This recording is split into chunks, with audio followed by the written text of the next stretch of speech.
আজ মনোহরতল বাজার কালেমার পতাকা নিয়ে আগমন করলেন জনাব দুবাইর আহমদ আনসারী সাহেব, সাথে ছিলেন রাব্বি আহমেদ, আমিও ছিলাম এবং সাথে ছিলেন ইমরান আহমেদ, আরও অনেক ছিলেন। যাই হোক, সবার নাম বলতে পারি না, এই জন্য আমি দুঃখিত। অত্যন্ত সুন্দর উৎসব মুখর পরিবেশে আজকে এই কালিমার পতাকাটি উদ্বোধন করা হয়েছে এই ব্রিজের উপরে।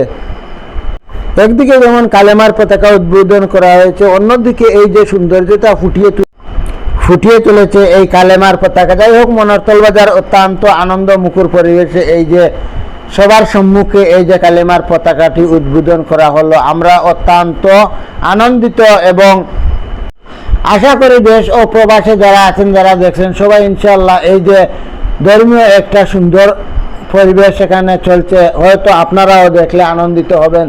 আমি অত্যন্ত আনন্দের সাথে বলতেছি, এই যে আনসারী সাহেবের উদ্যোগে যারা এই কাজটি করেছেন, সবাইকে যে যেভাবে সহযোগিতা করেছেন, সবাইকে আমার অন্তর থেকে সবাইকে ধন্যবাদ জানাই এবং কৃতজ্ঞতা জ্ঞাপন করছি।